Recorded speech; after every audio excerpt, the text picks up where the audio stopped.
নমস্কার বন্ধুরা, মধুর রান্নাঘরে সবাইকে স্বাগত। আজকের রেসিপি আমাদের খিচুড়ি। এই শীতকালে গরম গরম খিচুড়ি ভীষণই পছন্দের একটা বাঙালি রেসিপি। তাই এই রেসিপিটি কীভাবে বানানো হচ্ছে দেখে নেওয়া যাক, আর ভিডিওটি প্রথম থেকে শেষ পর্যন্ত দেখার অনুরোধ রইল। খিচুড়িটা বানানোর জন্য এখানে নিয়েছি আমি মুগ ডালটা আগে থেকেই আমি ভেজে রেখেছি। যতটা পরিমাণে মুগ ডাল নিয়েছি ততটা পরিমাণ নিয়েছি গোবিন্দভোগ আতপ চাল।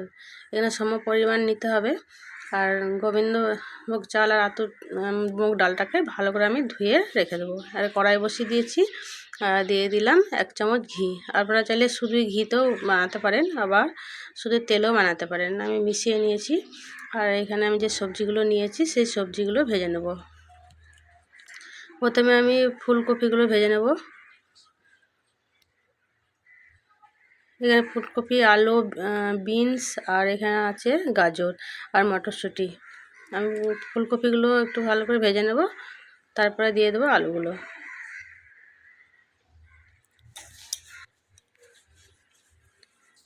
ভালো করে একটু নাড়াচাড়া করে ভেজে নিতে হবে। ভাজা হয়ে গেছে, এখন একটা পাত্রে তুলে নেব।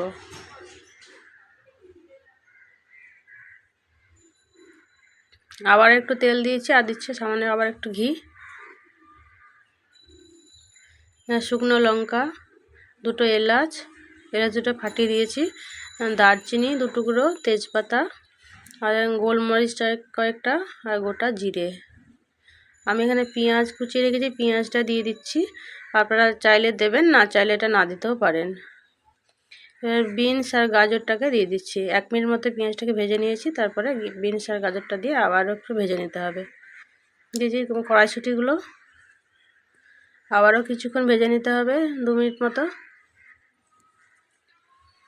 দিয়েছি কাঁচা লঙ্কা, ঝালটা আপনাদের মতো করে দেবেন। জিরে আর ধনে 1 চামচ করে দিয়ে দিলাম।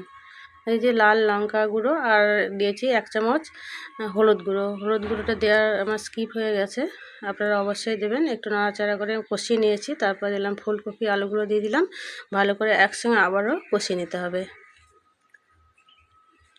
যে মুগ ডালটাকে ভালো করে ধুয়ে রেখেছি, মুগ ডালটা দিয়ে দিচ্ছি। আর গোবিন্দভোগ আতপ চালটাকেও দিয়ে দিচ্ছি একই সঙ্গে। সবগুলো দিয়ে একসঙ্গে নাড়াচাড়া করে 1 মিনিট মতো ভেজে নিতে হবে। আর পাশেই আমি গরম জল বসিয়ে দিয়েছি, পাশের ওভেনটাতে দিয়েছি আদা বাটা 1 চা চামচ। আবারও আমি 1 মিনিট নাড়াচাড়া করে কষিয়ে নেব। তবে গরম জল বসিয়ে রেখেছি, গরম জলটা দিয়ে দিতে হবে। যতটা পরিমাণে চাল আর ডাল তার 5 গুণ বেশি জলটা দিতে হবে। প্রথমবারেতে আমি এতটুকুই দিলাম, তারপরে প্রয়োজন হলে আবার জল দিতে হবে। আর চেষ্টা করবেন সবসময় জলটাকে গরম করে দেওয়ার। আমি ঢাকা দিয়ে এখন রান্না হতে দেবো। আর 2-3 মিনিট অন্তর অন্তর ঢাকা খুলে খুলে একবার নাড়াচাড়া দিয়ে দিতে হবে।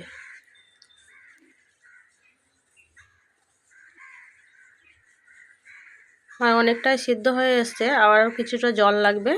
জল আবার আমি গরম করে রেখেছি, গরম জলটাকে দিয়ে দিচ্ছি। এইভাবে আস্তে আস্তে যতক্ষণ না সেদ্ধ হবে রান্না করে নিতে হবে। দিয়েছি স্বাদ মতো লবণ, আর দিয়ে দিচ্ছি 1 চামচ মতো চিনি।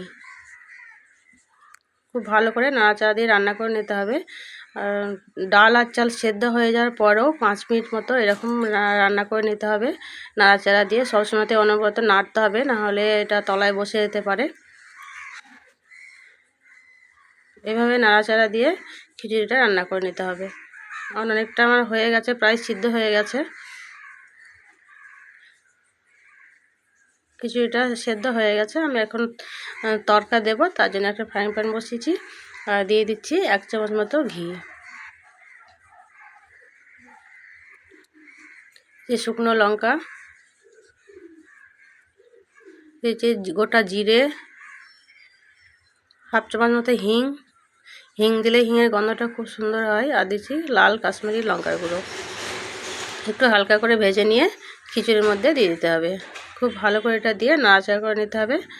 আর আমার রেসিপিটা যদি ভালো লাগে প্লিজ লাইক, শেয়ার, কমেন্ট করবেন। আমার চ্যানেলটিকে সাবস্ক্রাইব করবেন। পাশে রাখা বেল বাটনটিকে প্রেস করে অন করে রাখবেন। নতুন কোনো ভিডিও চাইলে সবার আগে আপনাদের কাছে পৌঁছে যাবে। কালারটাও খুব সুন্দর চলে এসছে। এখানে আমি ধনে পাতা কুচিয়ে রেখেছি 1 মুঠো, দিয়ে দিচ্ছি। আবার নাড়াচাড়া করে রান্না করে নিতে হবে। আপনারা চাইলে এখানে 1 চা চামচ গরম মশলা দিতে পারেন, আমি গরম মশলাটা দিলাম না, আপনারা চাইলে অবশ্যই দিতে পারেন। আমাদের খিচুড়ি একদম রেডি। আমি একটা থালা নিয়েছি, থালার মধ্যে পরিবেশন করছি। এই শীতের সময় গরম গরম খিচুড়ি খেতে সবার আমাদের বাঙালির পছন্দের একটা রেসিপি। সঙ্গে দিলাম পাঁপড় ভাজা। আপনারা কিছু চাইলে অন্য কিছু দিয়েও খেতে পারেন। আপনারা সুস্থ থাকবেন, ভালো থাকবেন, নমস্কার।